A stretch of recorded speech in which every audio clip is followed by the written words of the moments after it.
हरे कृष्ण। आप सभी का आज की भागवतम कक्षा में स्वागत है।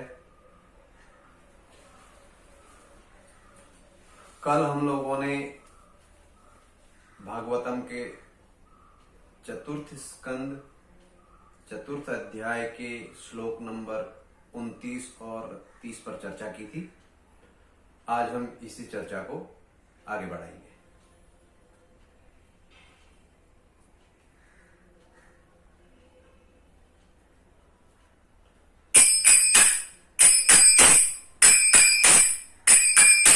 जय राधा माधव कुंज विहारी, जय राधा माधव कुंज विहारी, जय गोपी जन वल्लभ गिरिवर धारी, जय गोपी जन वल्लभ गिरिवर धारी, यशोदानंदन ब्रज जन रंजन, यशोदानंदन ब्रज जन रंजन, यमुना तीरावन चारी, यमुना तीरावन चारी, जय राधा माधव कुंज विहारी, जय राधा माधव कुंज विहारी, जय गोपी जन वल्लभ गिरिवरधारी, जय गोपी जन वल्लभ गिरिवरधारी, यशोदानंदन ब्रज जन रंजन, यशोदानंदन ब्रज जन रंजन, यमुना तीरावन चारी, यमुना तीरावन चारी, जय राधा माधव कुंज विहारी, जय राधा माधव कुंज विहारी।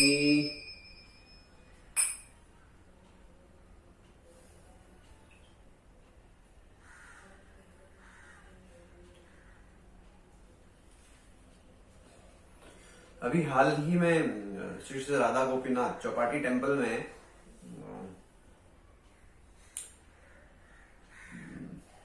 भागवतम सेट को डिस्काउंट पे दिया जा रहा था, हाफ प्राइस पे। तो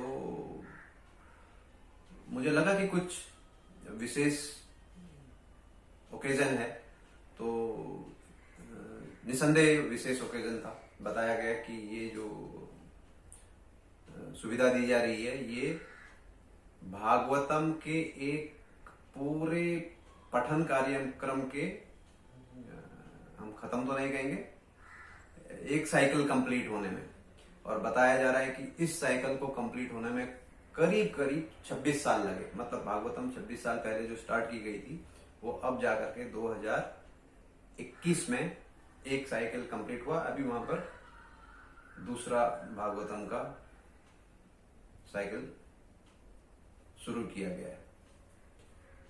तो हम देख सकते हैं कि अगर आप किसी भी सेंटर से जुड़े भी हैं और वहां पर आप भागवतम ऐसे करना चाहें, अगर आप व्यक्तिगत रूप से नहीं कर रहे हैं, तो आपको कम से कम 25 से 26 मतलब क्वार्टर सेंचुरी, एक शताब्दी का चौथा भाग भागवतम कंप्लीट करने में लग जाता है। तो जिन्होंने पूरा अध्ययन कर लिया है अच्छा है, जिन्होंने स्वाध्याय नहीं किया है और वो किसी सेंटर से जुड़ के अगर धीरे धीरे सुनना चाह रहे हैं, तो जान लीजिए कि आपको कम से कम एक साइकिल कंप्लीट करने में 25 से 26 साल लग सकते हैं। ये तो तब है जब हम लोग एक एक श्लोक पे, एक दिन, बल्कि एक एक श्लोक पे क्या कहूं, एक दिन में ही 2-3-4 श्लोक हम लोग पढ़ लेते हैं।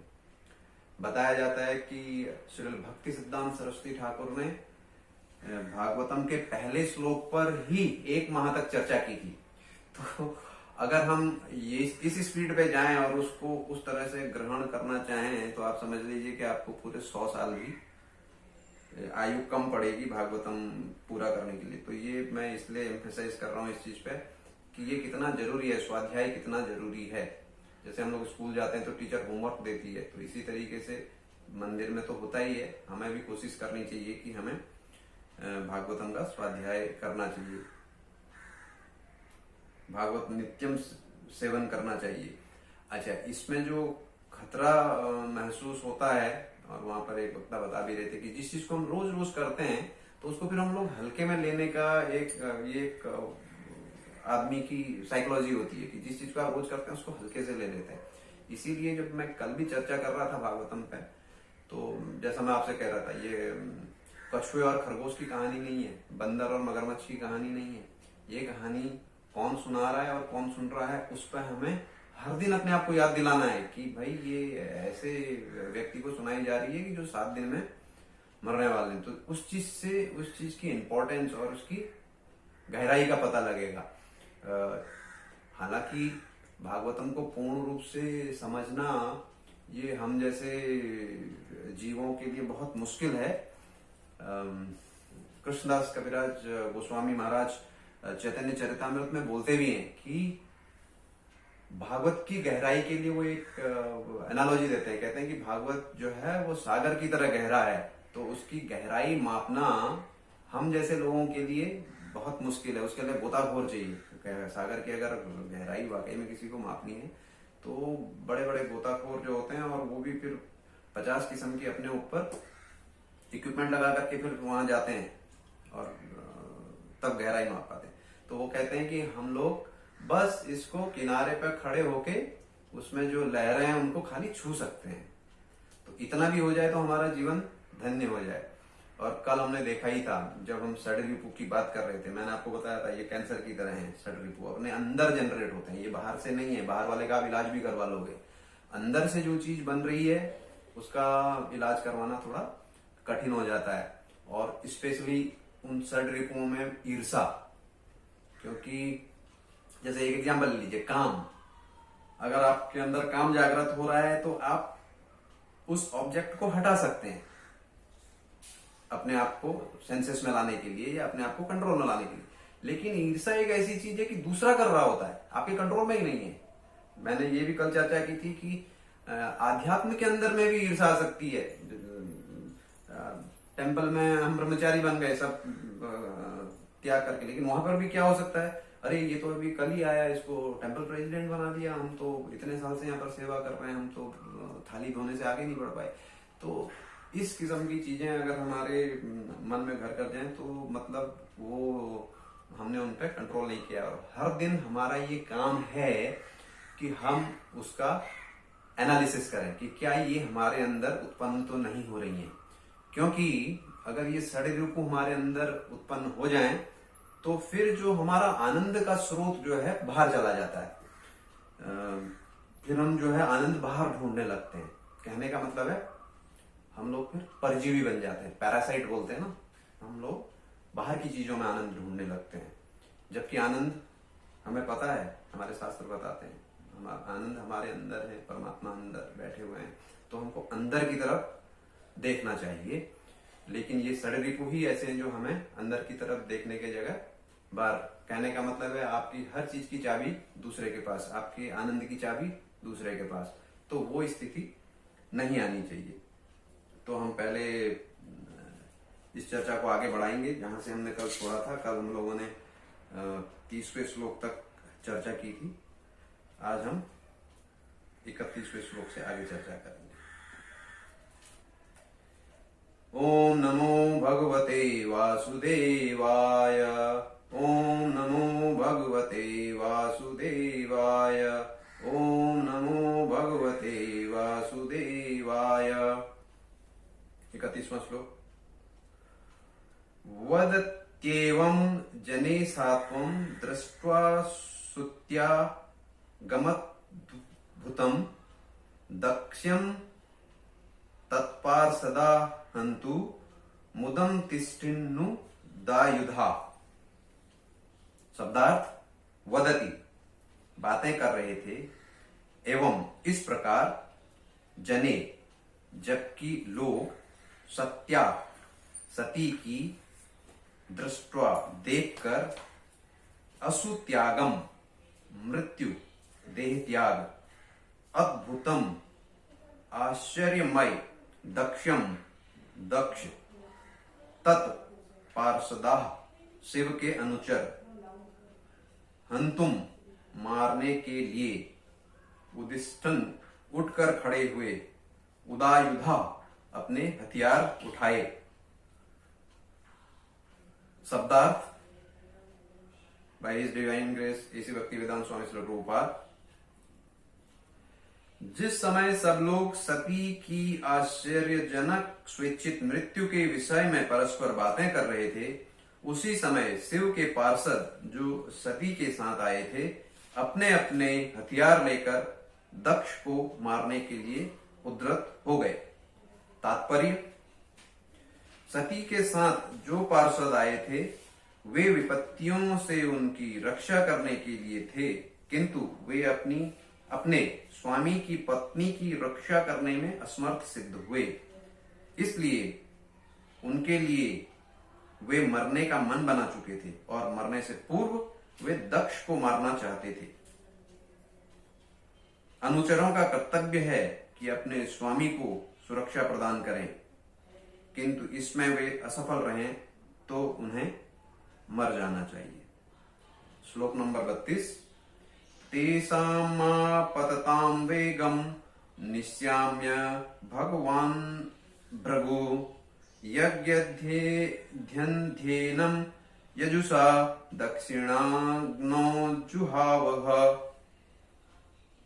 तेषाम उनके आपतताम निकट पहुंचे, वेगम वेग, निशाम्य देखकर, भगवान समस्त ऐश्वर्यों के स्वामी, भृगु भृगु मुनि, यज्ञ ध्येनन यज्ञ को विध्वंस करने वालों को मारने के लिए, यजुषा यजुर्वेद के मंत्रों से, दक्षिण अग्नौ यज्ञ की अग्नि की दक्षिण दिशा में, जुहाव आहुति दी, ह निश्चय ही।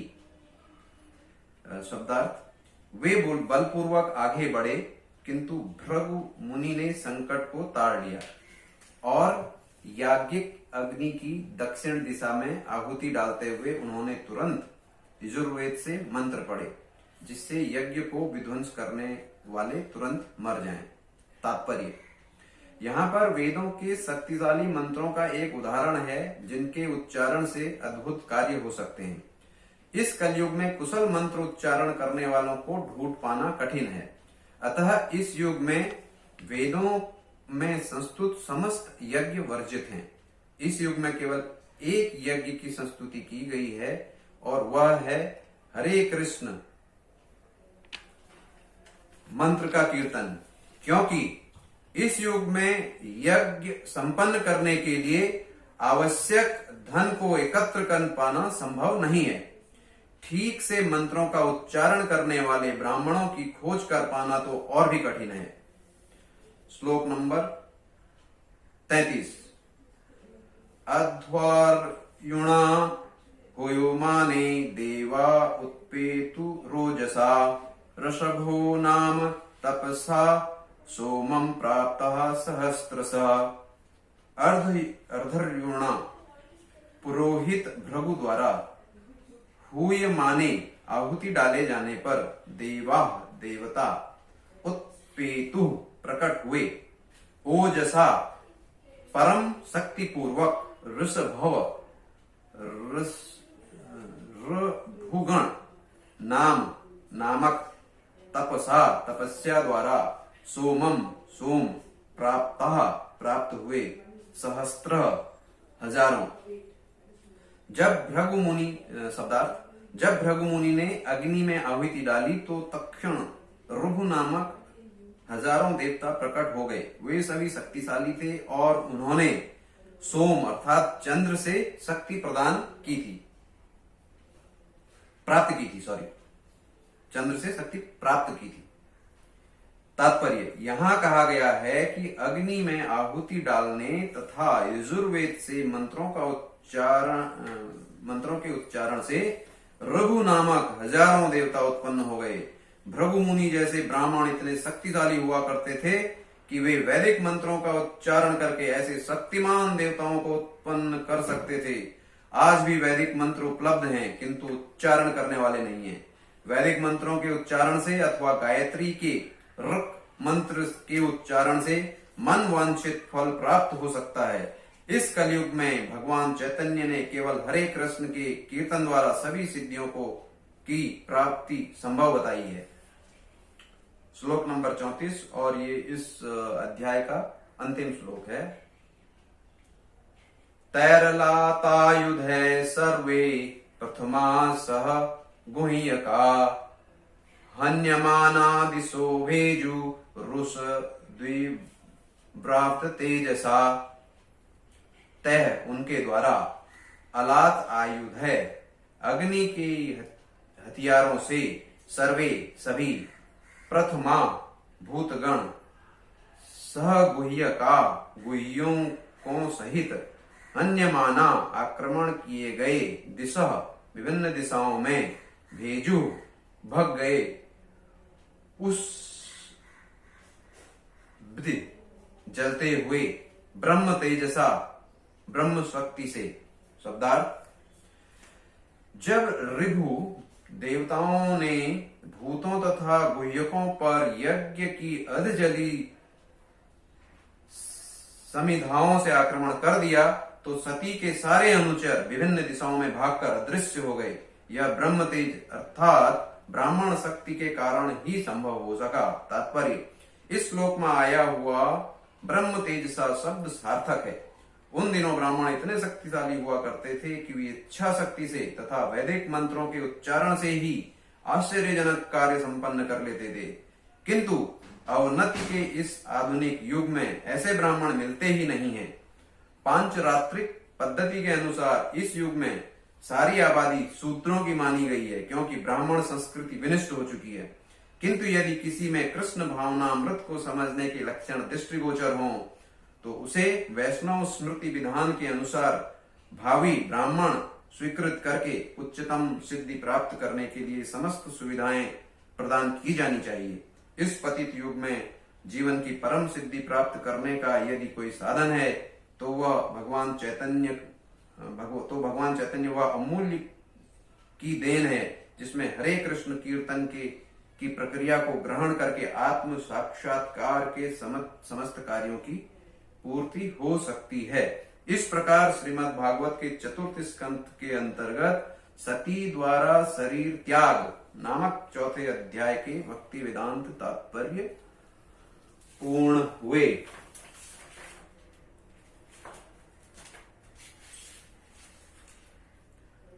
ओम अज्ञानतिमिरान्धस्य ज्ञानाञ्जनशलाकया चक्षुरुन्मीलितं येन तस्मै श्रीगुरुवे नमः।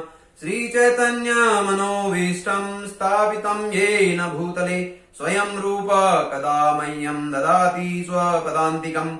वन्देऽहं श्रीगुरु श्रीयुतपदकमलं श्रीगुरून् वैष्णवांश्च श्रीरूपं साग्रजातां सगण रघुनाथान्वितं तं सजीवं सावधैतं सावधूतं परिजना सहितं कृष्ण चैतन्यदेवं श्रीराधा कृष्ण पदां सगण ललिता श्रीविशाखान्वितांश्च। ओम नमो विष्णुपादाय कृष्ण पृष्ठाय भूतले श्रीमते भक्ति वेदांत स्वामिनिति नामिने। नमस्ते सारस्वते देवे गौरवाणी प्रचारिणे निर्विशेष शून्यवादी पाश्चात्य देश तारिणे। नमो महावदन्याय कृष्ण प्रेम प्रदायते कृष्णाय कृष्ण चैतन्य नामिने गौरीतुसे नमः। हे कृष्ण करुणा सिंधु दीनबंधु जगतपते गोपेश गोपिका कांत राधा कांत नमोस्तुते। तप्त कांचन गौरांगी राधे वृंदावनेश्वरी वृषभानुसुते देवी प्रणमामि हरिप्रिये। वाञ्छा कल्पतरुभ्यश्च कृपा सिन्धुभ्येव च पतितानां पावनेभ्यो वैष्णवेभ्यो नमो नमः। जय श्री कृष्ण चैतन्य प्रभु नित्यानंद श्री अद्वैत गदाधर श्रीवासादि गौर भक्तवृंद। हरे कृष्ण कृष्ण कृष्ण हरे हरे, हरे राम राम राम हरे हरे। देखिए, एक बहुत सुंदर सी बात मैंने भी हाल में ही सुनी थी एक भागवतन क्लास में ही। तो उसमें वक्ता बता रहे थे कि होता क्या है कि हम लोग बचपन से ही ट्रेंड हो जाते हैं सेलेक्टिव हियरिंग के लिए। उन्होंने सेलेक्टिव हियरिंग पे बहुत अच्छा एक व्याख्यान दिया था। सेलेक्टिव हियरिंग किसको कहते हैं वो मैं आपको समझाने की कोशिश करता हूँ, जो उन्होंने बताया वही बताऊंगा। सेलेक्टिव हियरिंग कहलाती है कि आप अपने मन को ऐसा ट्रेंड कर लेते हैं कि मेरे को यही चीज सुननी है। जैसे आप कहीं पर भी बैठे हुए हैं और कोई चीज सुन रहे हैं, बहुत इंपॉर्टेंट चीज भी हो, आप चाहे अपनी क्लास में हो, किसी चीज की तैयारी कर रहे हो, या भागवतम की क्लास में भी क्यों ना हो, लेकिन अगर उसके चलते आप अच्छे से इनग्रॉस हैं उसमें, लेकिन सडनली कहीं पे कोई सिक्का गिरा तो सिक्के की आवाज आएगी ना, टन, तो तुरंत आपका ध्यान भंग हो जाएगा। उसकी जगह अगर कोई और चीज गिरी हो तो आपका उतना ध्यान नहीं जाएगा। लेकिन चूंकि बचपन से ही हमको उसके प्रति एक आसक्ति बना दी गई है कि ये चीज मूल्यवान है, पैसा मूल्यवान है। भले 1 रुपए का सिक्का हो, आज 1 रुपए में एक आपको टॉफी खाने के लिए भी नहीं मिलेगी, लेकिन ध्यान जरूर जाएगा आपका। ये कहलाती है सेलेक्टिव हियरिंग। तो वो बता रहे थे कि अगर आपकी हियरिंग सेलेक्टिव हो जाए, चुनिंदा श्रवण उसको हम हिंदी में ट्रांसलेट कर सकते हैं, अगर आपका श्रवण चुनिंदा श्रवण हो जाए तो फिर आपका श्रवण प्रभावशाली नहीं रहेगा। इसलिए अगर आपको भागवतम सुनना है और उसको प्रभावशाली बनना है तो हमको इस चीज से बाहर आना होगा। और ये इसको बाहर आप कैसे ला सकते हैं? ट्रेनिंग के द्वारा ही ला सकते हैं। अभी हम लोग कहते हैं हम रोज जप करते हैं, हमारा उसमें मन नहीं लग रहा है, मन इधर उधर भागता है। मैं ऐसा नहीं कह रहा हूं मैंने ट्रेन कर लिया, बट सबके साथ वही होता है। आप जैसे ही जब करने बैठते हैं दुनिया भर के विचार उसी समय दिमाग में आते हैं, लेकिन आपको बार बार मन को ट्रेन करना पड़ता है। नहीं, मेरे को भगवान के नाम में ही अपना ध्यान लगाना है, तो बार बार मन भागता है, फिर लेके आते हैं। तो हमारे जो आचार्य हैं, जो आगे इस चीज को परफेक्ट, जिन्होंने इस चीज में परफेक्शन प्राप्त कर लिया, वो बताते हैं कि ऐसे ही करना है। अलग अलग बहुत सारी टेक्निक है, उसमें बहुत सारी किताबें भी लिखी जा चुकी हैं, हम उनको भी पढ़ सकते हैं, उससे भी अपना जपा सुधार सकते हैं। लेकिन कारण क्या है? क्यों? क्योंकि हमें बचपन से उसकी महत्ता ही पता नहीं है। अगर वो जब एक सेलेक्टिव हियरिंग आपका बन जाता बचपन से ही, तो आपका बिल्कुल हमेशा जैसे ही जप होता तो तुरंत आपका ध्यान जप में जाता। अभी चूंकि हम लोग अपने मन को फोर्स करते हैं, जब भी वो अपने इधर उधर भागता है, जैसे मैंने बताया ना, परजीवी बन जाते हैं हम लोग, पैरासाइट, आनंद बाहर घूमने लगते हैं। हमें क्या बनना है? हमें चिरंजीवी बनना है। चिरंजीवी जब हम कहेंगे तो चिरंजीवी का मतलब इस भौतिक जगत में रहने के लिए चिरंजीवी नहीं बनना है हमने। आप सही मायने में चिरंजीवी तभी बनेंगे जब आप भगवान के धाम में वापस चले जाएं, बैक टू गॉड हेड अगर चले जाएं, तो वहां से फिर कोई वापस नहीं आता, फिर तो आप चिरंजीवी हो गए। अगर इस भौतिक जगत में चिरंजीवी बनेंगे तो वो तो मुश्किल है, क्योंकि ऑलरेडी 8 चिरंजीवी हैं जैसा हमको पता है।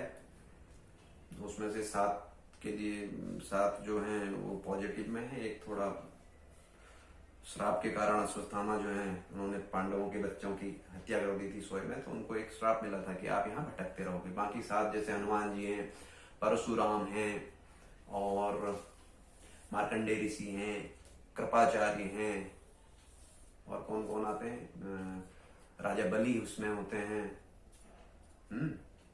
और तो जो भी हैं 8 अष्ट चिरंजीवी के नाम से वो जाने जाते हैं। तो वो तो ठीक है, लेकिन अगर हमें असली मायने में चिरंजीवी बनना है तो फिर हमें भगवान के धाम वापस जाना ही होगा। उसके लिए हमें, जो अभी हम लोगों ने इसमें भी पढ़ा था तात्पर्य के अंदर, कि चैतन्य महाप्रभु की वह अमूल्य देन है जो जिसमें हरे कृष्ण कीर्तन की प्रक्रिया को ग्रहण कर हम आत्म साक्षात्कार के समस्त कार्यों की पूर्ति कर लेते हैं। और हमें प्रभुपाद का भी ऋणी होना चाहिए कि उन्होंने ये जो, अभी देखिए मेरे को संस्कृत पढ़ने में कितनी तकलीफ हो रही है। क्यों? क्योंकि कक्षा 7-8 तक वो खाली नंबर लाने के लिए पढ़ाई करी। वो थोड़ा बालका व्यायाम वाले जो धातु रूप होते हैं वो सब पढ़ के कागज में उतारा, और उससे जितने नंबर आ गए कक्षा बदल गई, आगे निकल गए। लेकिन कभी उसको इस तरीके से देखा नहीं कि इसको हमें जीवन में उपयोग करना है। क्योंकि तब तो यही कहा गया कि अरे वो जो पूजा पाठ करते हैं पंडित लोग, उनके मतलब का है, आपने को क्या करना है, हमको तो है ना अंग्रेजी पढ़नी है, बड़े बड़े इंजीनियर डॉक्टर बनना है, तो ये हमारा अगर सेलेक्टिव हियरिंग बचपन से इस तरफ को शास्त्रों की तरफ होता तो आज हमें वो चीज अपने आप को फोर्स नहीं करना पड़ता। और प्रभावशाली आपको अपना श्रवण करना ही पड़ेगा, रोज आपको भागवतम सुनना ही पड़ेगा। और जैसा मैंने बताया, रोज भागवतम सुनने से पहले अपने आप को पहले उस मन स्थिति में लाना है, नहीं तो खाली एक स्टोरी टाइप हो जाएगी। रोज आप एक एक स्टोरी सुन रहे हैं और फिर देखेंगे कि उसका फर्क तो पड़ेगा, लेकिन एक लंबी अवधि उसमें लग सकती है। और जब आप इसको पढ़ने लगेंगे तो एक आपको आध्यात्मिक संतुष्टि भी मिलेगी। इस आध्यात्मिक संतुष्टि को टेक्निकल वर्ड में परेश अनुभव कहते हैं। तो जब धीरे धीरे आपको परेश अनुभव होने लगेगा तो फिर आपको लगेगा हाँ, आपका उसकी तरफ को अपने आप रुचि बढ़ती चली जाएगी। और इस भौतिक भवसागर से पार करने का एकमात्र यही उपाय है। जब भी नैमिषारण्य के जंगल में सारे ऋषि जमा हो गए और उन्होंने पूछा कि हमें ये भागवतम का पाठ कराइए, उनका मेन उद्देश्य क्या था? मेन उद्देश्य उनका लोक कल्याण था कि हम लोग बैठ के पूरे समाज के लिए या लोक का उत्थान हम कैसे कर सकते हैं। देखिए उस समय में कितना, आज भी हम लोग कहते हैं ना फिलंथ्रॉफी, कई बार आरोप भी लगाया जाता है कि भाई ये क्या तुम सुबह शाम जप करते रहते हो, कीर्तन करते रहते हो, गरीबों को खाना खिलाओ, हैं, जो जिनके पास कपड़े नहीं है, वो ठीक है, वो भी करना चाहिए, लेकिन आप पूरे देश में अगर देखें या पूरे विश्व में देखें तो लोगों को भौतिक चीजों की कमी नहीं है, भौतिक चीजें बहुत हैं। चूंकि आध्यात्मिक ज्ञान की कमी है, उसके वजह से कुछ लोग ज्यादा चीजों पर कब्जा करके बैठे हैं, तो दूसरे लोगों को वो चीज प्राप्त नहीं हो पाती है। लेकिन यदि आप सबको बताएं और सबको ये ज्ञान दें तो ये सब चीजें अपने आप सही हो जाएंगी। हमारे यहाँ एक बहुत बढ़िया एग्जांपल दिया जाता है कि अगर कोई बहुत रिच आदमी है, उसका बेटा आपको सड़क पर घूमता हुआ मिल जाए तो क्या सही है? उसको रोज रोज बैठा के खिलाना सही है या उसको उसके पिताजी के पास छोड़ के आना कि भैया ये तुम्हारा बेटा मेरे को सड़क में मिला? तो ये एक एनालॉजी दी जाती है। तो हम लोगों को भी ये चीज हमेशा ध्यान में रखनी चाहिए कि जहां तक हो सके हमें लोगों को पहले आध्यात्मिक, आप किसी को खिलाओगे वो खा के फिर अगले दिन फिर आ जाएगा, लेकिन अगर आप उसको बताएंगे कि आप कौन है, उसको अगर वो उस दिशा में जाएगा तो भगवान की सेवा में रत होगा, अपना जीवन सफल करेगा। और इससे आपको भी, जैसे मैंने बताया, कि आपको भी एक आध्यात्मिक संतुष्टि भी मिलेगी अगर आप एक किसी भूले भटके को भी भगवान के चरण में लेके आते हैं। तो मेरी आपसे सभी से यही विनती है कि 2-3 चीजें आप रोज करिए। भागवतम का जब आप नित्य सेवन करते हैं तो सेवन करने के पहले वो मनोदशा बनाइए कि ये, मैं बार बार उस चीज को एम्फसाइज कर रहा हूँ, नहीं तो क्या होगा, रोज का एक, हाँ मैंने आज पढ़ लिया भागवतम, एक स्टोरी सुनी सती और दक्ष की और शिव जी की, बट भैया उसके पहले ये तो सोचो कि वो मरने वाला आदमी क्यों सुन रहा है, उससे कुछ निकालने वाला है, वो अमृत निकालने वाला है भगवान के धाम जाने के लिए इन कहानियों से। तो वो मनोदशा बनाएंगे तो हमको भागवतम का सही मायने में फायदा होगा। और इसी के साथ आज के हम इस क्लास को यहीं पर समाप्त करेंगे। हरे कृष्ण।